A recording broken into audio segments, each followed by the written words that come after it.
आज पूर्णिमा के शुभ अवसर पर जो भी भक्त सच्चे मन से श्री सत्यनारायण भगवान की कथा पढ़ता है अथवा सुनता है, उस पर सदा सत्यनारायण भगवान की कृपा बनी रहती है। तो आज सुनिए श्री सत्यनारायण व्रत संपूर्ण कथा। ओम श्री गणेशाय नमः।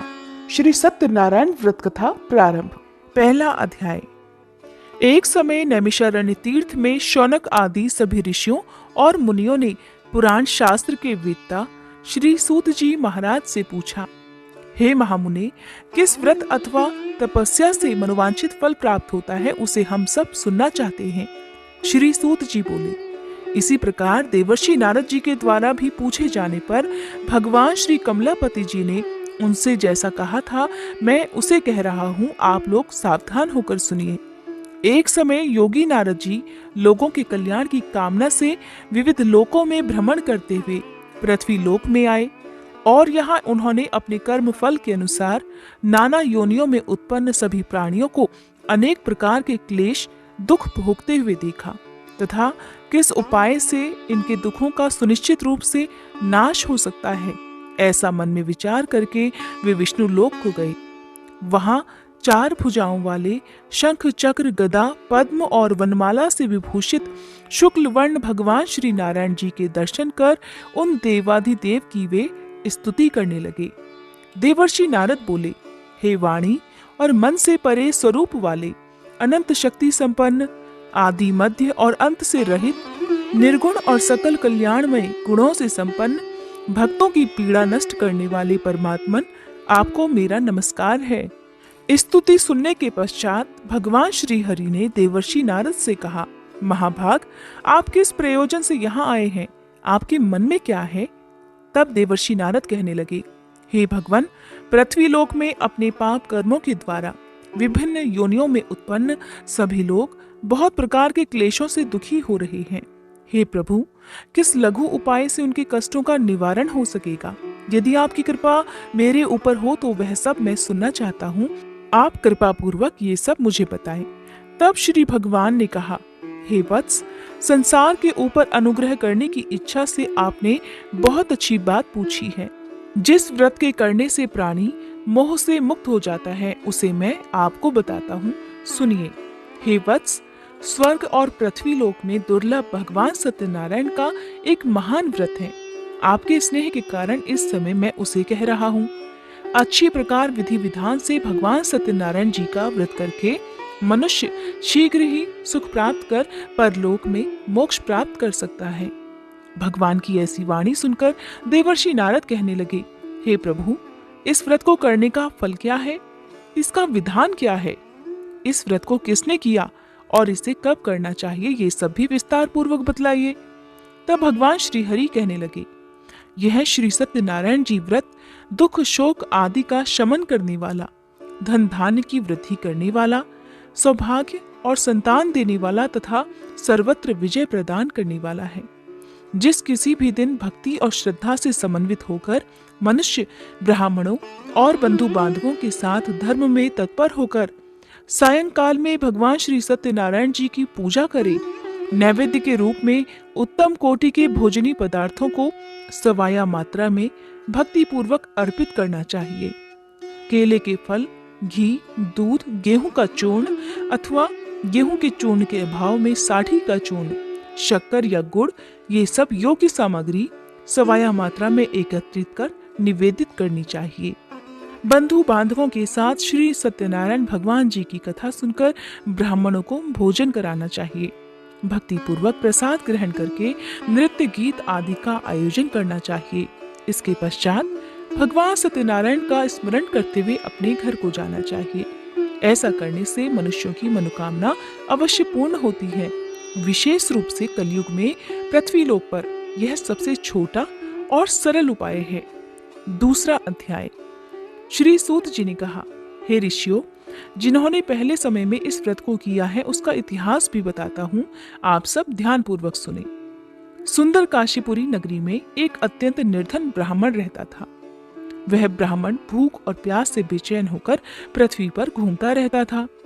ब्राह्मणों से प्रेम करने वाले श्री विष्णु जी ब्राह्मण को देखकर एक दिन बूढ़े ब्राह्मण का रूप धारण कर ब्राह्मण के पास जाकर आदर के साथ पूछने लगे, हे विप्रदेव, तुम नित्य ही दुखी होकर पृथ्वी पर क्यों घूमते हो? तब उस ब्राह्मण ने कहा, मैं भिक्षा के लिए पृथ्वी पर विचरता हूँ। हे भगवान, यदि आप इससे छुटकारा पाने का कोई उपाय जानते हो तो कृपा कर मुझे बताएं। वृद्ध ब्राह्मण का रूप धारण किए श्री विष्णु जी ने कहा, हे ब्राह्मण, श्री सत्यनारायण भगवान मनोवांछित फल देने वाले हैं, इसलिए तुम उनका पूजन करो। इससे मनुष्य सब दुखों से मुक्त हो जाता है। ब्राह्मण को व्रत का सारा विधान बताकर बूढ़े ब्राह्मण का रूप धारण करने वाले श्री भगवान जी अंतर्ध्यान हो गए। जिस व्रत को वृद्ध ब्राह्मण ने बताया है, मैं उसे अवश्य करूंगा, ऐसा निश्चय कर वह ब्राह्मण घर चला गया। अगले दिन वह जल्दी उठा और श्री सत्यनारायण जी का व्रत करने का निश्चय कर भिक्षा मांगने के लिए चल दिया। उस दिन उसको भिक्षा में बहुत सारा धन मिला, जिससे उसने पूजा का सामान खरीदा और घर आकर अपने बंधु बांधवों के साथ श्री सत्यनारायण जी का व्रत किया। ऐसा करने से वह ब्राह्मण सब दुखों से छूटकर अनेक प्रकार की सुख समृद्धियों से युक्त हुआ। तभी से वह ब्राह्मण हर मास यह व्रत करने लगा। इसी प्रकार श्री सत्यनारायण जी के व्रत को जो शास्त्र विधि के अनुसार करेगा, वह सब पापों से मुक्त होकर मोक्ष को प्राप्त हो जाएगा। आगे भी जो मनुष्य पृथ्वी पर श्री सत्यनारायण जी का व्रत करेगा, वह सब दुखों से छूट जाएगा। इस तरह नारद जी से सत्यनारायण भगवान का कहा हुआ व्रत मैंने आपसे कहा। तब ऋषियों ने कहा, हे मुनीश्वर, संसार में इस विप्र से सुनकर किस किसने इस व्रत को किया, यह भी हम सब सुनना चाहते हैं। तब श्री सूत जी महाराज कहने लगे, हे मुनियों, जिस जिस प्राणी ने इस व्रत को किया है, उन सब की कथा भी सुनो। एक समय वह ब्राह्मण धन और ऐश्वर्य के अनुसार बंधु बांधवों के साथ व्रत पूजन कर रहा था कि उसी समय एक लकड़हारा आया। उसने लकड़ियां बाहर रख दी और ब्राह्मण के घर में चला गया। प्यास से व्याकुल लकड़हारे ने ब्राह्मण को व्रत करते हुए देखा तो वह अपनी प्यास को भूल गया। उसने ब्राह्मण को नमस्कार किया और पूछा, हे ब्राह्मण देवता, आप यह किसका पूजन कर रहे हैं? इस व्रत को करने से क्या फल मिलता है, कृपया कर मुझे भी बताएं। तब ब्राह्मण ने कहा, सब मनोकामनाओं को पूर्ण करने वाला यह श्री सत्यनारायण जी का व्रत है। इनकी ही कृपा से मेरे यहाँ धन धान्य आदि की वृद्धि हुई है। विप्र से इस व्रत के बारे में जानकर वह लकड़हारा बहुत प्रसन्न हुआ। भगवान का चरणामृत लेकर और भोजन करने के बाद वह अपने घर को चला गया। अगले दिन लकड़हारे ने अपने मन में निश्चय किया कि आज गांव में लकड़ी बेचने से जो भी धन मिलेगा, मैं उसी से भगवान सत्यनारायण का उत्तम व्रत करूंगा। ऐसा मन में विचार कर वह लकड़हारा लकड़ियां लेकर अपने सिर पर रखकर जिस नगर में धनवान लोग रहते थे, वहां चला गया। उस दिन लकड़हारे को लकड़ियों के बदले चौगुने दाम मिले। अब वह बूढ़ा लकड़हारा बहुत प्रसन्न होकर पके केले, शक्कर, शहद, घी, दूध, दही और गेहूं का चूर्ण इत्यादि श्री सत्यनारायण भगवान के व्रत की सभी सामग्री लेकर अपने घर आ गया। फिर उसने अपने बंधु बांधवों को बुलाकर विधि विधान के साथ भगवान की पूजा और व्रत किया। उस व्रत के प्रभाव से वह बूढ़ा लकड़हारा धन पुत्र आदि से युक्त हुआ और संसार के समस्त सुख भोगकर वैकुंठ को चला गया। तीसरा अध्याय। श्री सूत जी ने कहा, हे श्रेष्ठ मुनियों, अब एक और कथा कहता हूँ। पूर्व काल में उल्कामुख नाम का एक बुद्धिमान राजा था। वह सत्य वक्ता और जितेंद्रिय था। प्रतिदिन मंदिरों में जाता और गरीबों को धन देकर उनके कष्ट दूर किया करता था। उसकी पत्नी सुंदर और सती साध्वी थी। भद्रशिला नदी के तट पर उन दोनों ने श्री सत्यनारायण भगवान जी का व्रत किया। साधु नामक एक वैश्य राजा को व्रत करते देखकर उनसे पूछने लगा, हे राजन, भक्ति युक्त मन से आप यह क्या कर रहे हैं? मेरी सुनने की इच्छा है। तब महाराज उल्कामुख ने कहा, हे साधु वैश्य, मैं अपने बंधु बांधवों के साथ संतान प्राप्ति के लिए महाशक्तिमान सत्यनारायण भगवान जी का व्रत और पूजन कर रहा हूँ। तब उसने कहा, हे राजन, मुझे भी इस सब का विधि विधान बताइए। मैं भी आपके कहे अनुसार इस व्रत को करूंगा। मुझे कोई संतान नहीं है और मुझे विश्वास है कि इससे निश्चय ही मेरे यहाँ भी संतान होगी। राजा से सब विधान सुनकर व्यापार से निवृत्त होकर वह वैश्य खुशी खुशी अपने घर आ गया।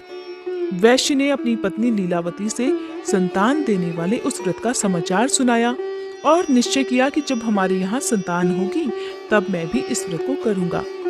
एक दिन उसकी पत्नी लीलावती सांसारिक धर्म में प्रवृत्त होकर गर्भवती हो गई। उसने एक सुंदर कन्या को जन्म दिया। कन्या का नाम कलावती रखा गया। इसके बाद लीलावती ने अपने पति को याद दिलाया कि आपने जो भगवान का व्रत करने का संकल्प लिया था, अब आप उसे पूरा कीजिए। साधु वैश्य ने कहा, हे प्रिय, मैं कन्या के विवाह पर इस व्रत को अवश्य करूंगा। इस प्रकार अपनी पत्नी को आश्वासन देकर वह व्यापार करने चला गया। काफी दिनों के बाद वह लौटा तो उसने नगर में सखियों के साथ अपनी पुत्री को खेलते देखा। वैश्य ने तुरंत कलावती के लिए कोई सुयोग्य वर की तलाश की। कंचन नगर के एक सुयोग्य वणिक पुत्र से अपने बंधु बांधवों सहित प्रसन्न मन से अपनी पुत्री का विवाह उसके साथ कर दिया। वैश्य विवाह के समय भी सत्यनारायण भगवान का व्रत करना भूल गया। इस पर श्री सत्यनारायण भगवान की लीला हुई। अपने कार्य में कुशल साधु नामक वैश्य अपने जमाता सहित नाव को लेकर व्यापार करने के लिए समुद्र के समीप स्थित रत्नसारपुर नगर में गया। दोनों ससुर और जमाई राजा चंद्रकेतु के नगर में व्यापार करने लगे। एक दिन भगवान सत्यनारायण की माया से प्रेरित एक चोर राजा का धन चुराकर भागा जा रहा था। राजा के दूतों को अपने पीछे आते देखकर चोरों ने घबराकर राजा के धन को उनकी नाव में रखा और भाग गए, जहां ससुर और जमाई थे। राजा के दूतों ने जब धन को उनकी नाव में रखा देखा तो पकड़कर राजा के पास जाकर कहने लगे, महाराज, हम ये दो चोर पकड़ कर लाए हैं, आप आज्ञा दीजिए। राजा ने कारागार में डालने की आज्ञा दे दी। इस प्रकार राजा की आज्ञा से उनको कठिन कारावास में डाल दिया गया तथा उनका सारा धन भी ले लिया गया। सत्यनारायण भगवान जी की लीला के अनुसार साधु वैश्य की पत्नी लीलावती और पुत्री कलावती भी घर पर बहुत दुखी हुई। उनके घर में रखा हुआ सारा धन चोर चुरा कर ले गए। एक दिन शारीरिक और मानसिक पीड़ा से और भूख प्यास से अति दुखित होकर भोजन की चिंता में कलावती एक ब्राह्मण के घर गई। उसने श्री सत्यनारायण भगवान का व्रत होते देखा। उसने कथा सुनी और प्रसाद ग्रहण कर रात को घर आई। तब माता ने कलावती से पूछा, हे पुत्री, तू अब तक कहाँ रही और तेरे मन में क्या है? तब कलावती कहने लगी, हे माता, मैंने श्री सत्यनारायण भगवान का व्रत होते देखा है। तब कलावती के वचन सुनकर लीलावती ने सत्यनारायण भगवान जी के पूजन की तैयारी की। उसने परिवार और बंधु बांधवों सहित मिलकर श्री सत्यनारायण भगवान जी का पूजन और व्रत किया और मनोकामना मांगी कि मेरे पति और दामाद शीघ्र ही घर लौट आए। साथ ही उसने प्रार्थना भी की कि हे प्रभु, हम सबके अपराध क्षमा कीजिए। श्री सत्यनारायण भगवान जी इस व्रत से संतुष्ट हो गए। उन्होंने राजा चंद्रकेतु को स्वप्न में दर्शन देकर कहा, हे राजन, जिन दोनों वैश्यों को तुमने बंदी बना रखा है वे निर्दोष हैं, उन्हें प्रातः काल ही छोड़ देना। राजा से ऐसा कहकर भगवान अंतर्ध्यान हो गए। प्रातः काल राजा चंद्रकेतु ने सभा में सभी को अपना स्वप्न सुनाया और सैनिकों को आज्ञा दी कि दोनों को कारागार से मुक्त कर सभा में लाया जाए। दोनों ने आते ही राजा को प्रणाम किया। तब राजा उनसे कहने लगा, हे महानुभावों, तुम्हें अज्ञानतावश ऐसा दुख प्राप्त हुआ है, अब तुम्हें कोई भय नहीं है, अब तुम दोनों मुक्त हो। ऐसा कहकर राजा ने उन्हें नए नए वस्त्र आभूषण दिए और उनका जितना धन लिया था उसे दोगुना कर उन्हें आदर और सम्मान से विदा कर दिया। इस प्रकार दोनों वैश्य अपने घर को चल दिए। चौथा अध्याय। श्री सूत जी ने कहा, वैश्य और उसके जमाई ने मंगलाचार करके यात्रा आरंभ की और अपने नगर की ओर चल पड़े। थोड़ी ही दूर आगे बढ़े थे कि एक दंडी वेशधारी श्री भगवान जी उन्हें मिले और उनसे पूछने लगे, हे वैश्य, तेरी नाव में क्या है? अभिमानी वणिक हंसता हुआ कहने लगा, हे दंडी, आप क्यों पूछते हैं? क्या धन लेने की इच्छा है? मेरी नाव में तो बेल और पत्ते भरे हैं।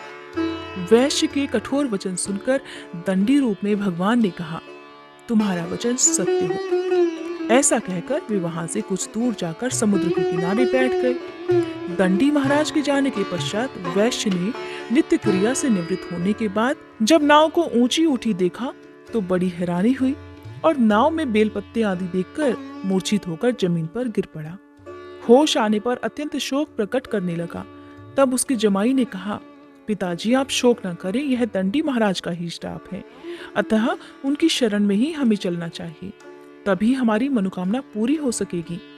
जमाई के वचन सुनकर दंडी महाराज के पास पहुंचा और भक्तिभाव से उन्हें प्रणाम करके कहने लगा, हे प्रभु, मैंने जो आपसे असत्य वचन कहे थे उनके लिए मुझे क्षमा कर दीजिए।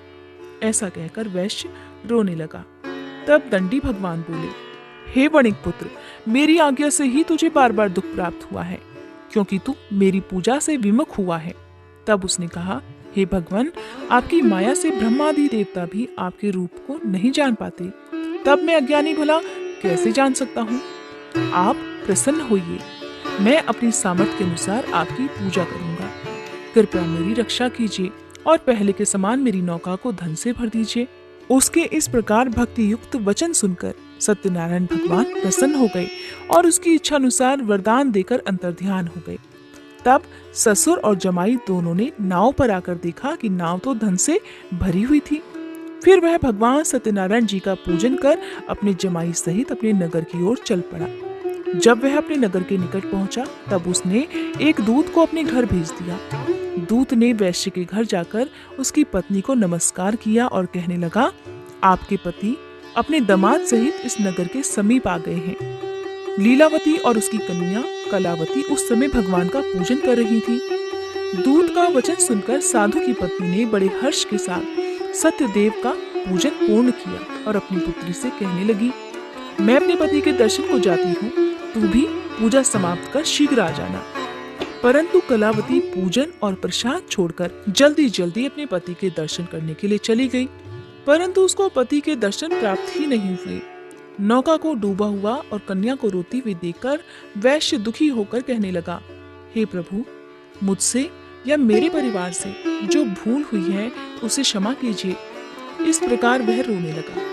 उसके दीन वचन सुनकर सत्यनारायण भगवान फिर से प्रसन्न हो गए। तभी आकाशवाणी हुई, हे वैश्य, तेरी कन्या प्रसाद छोड़कर आई है, इसका पति इसी कारण अदृश्य हो गया है। अब यदि तेरी कन्या घर जाकर प्रसाद खाकर लौटे तो इसका पति इसे अवश्य मिल जाएगा। आकाशवाणी सुनकर कलावती ने घर पहुंचकर पूजन विधिवत समाप्त किया और प्रसाद ग्रहण करके अपने पति के दर्शन किए। तत्पश्चात वैश्य ने वहीं बंधु बांधवों सहित भगवान सत्यनारायण का विधि पूर्वक पूजन किया और वह इस लोक के सभी सुख भोगकर अंत में स्वर्गलोक को चला गया। 5वां अध्याय। श्री सूत जी ने आगे कहा, हे ऋषियों, मैं एक और कथा भी कहता हूँ। प्रजा पालन में लीन तुंगध्वज नाम का एक राजा रहा करता था। उसने भगवान सत्यनारायण का प्रसाद त्याग कर बहुत दुख पाया। एक समय राजा वन में वन्य पशुओं को मारकर बड़ के वृक्ष के नीचे आया। वहां उसने ग्वालों को भक्ति भाव से बंधु बांधवों सहित श्री सत्यनारायण जी का व्रत पूजन करते देखा, परंतु राजा ये सब देखकर भी अभिमानवश न तो वहां गया और न ही सत्यनारायण भगवान को प्रणाम किया। जब ग्वालों ने भगवान जी का प्रसाद उसके सामने रखा तो वह प्रसाद त्याग कर अपने नगर को चला गया। नगर में पहुंचकर उसने देखा कि उसका सब कुछ नष्ट हो गया है। वह समझ गया कि यह सब भगवान सत्यनारायण ने ही किया है। तब वह वापस उसी स्थान पर आया और ग्वालों के पास गया और विधि पूर्वक पूजन कर प्रसाद ग्रहण किया तो सत्यनारायण भगवान की कृपा से सब कुछ पहले जैसा ही हो गया और फिर वह सारे सुख भोग कर अंत में स्वर्गलोक को चला गया। जो मनुष्य इस परम दुर्लभ व्रत को करेगा, श्री सत्यनारायण भगवान की कृपा से उसे धन धान्य की प्राप्ति होगी। इस व्रत के प्रभाव से निर्धन धनी बंदी बंधन से मुक्त होकर निर्भय हो जाता है। संतानहीनों को संतान प्राप्ति होती है और सभी मनोरथ पूर्ण होकर अंत में वह वैकुंठ धाम को जाता है। जिन्होंने पहले इस व्रत को किया, अब उनके दूसरे जन्म की कथा भी सुनिए। शतानन नामक ब्राह्मण ने सुदामा के रूप में जन्म लेकर भगवान कृष्ण की भक्ति कर मोक्ष प्राप्त किया। उल्कामुख नाम के महाराज राजा दशरथ बने और श्री रंगनाथ जी का पूजन कर वैकुंठ को प्राप्त हुए। साधु नाम के वैश्य ने धर्मात्मा और सत्य प्रतिज्ञ राजा मोरध्वज बनकर अपने पुत्र को आरे से चीरकर मोक्ष को प्राप्त हुए। महाराज तुंगध्वज स्वयंभू मनु हुए।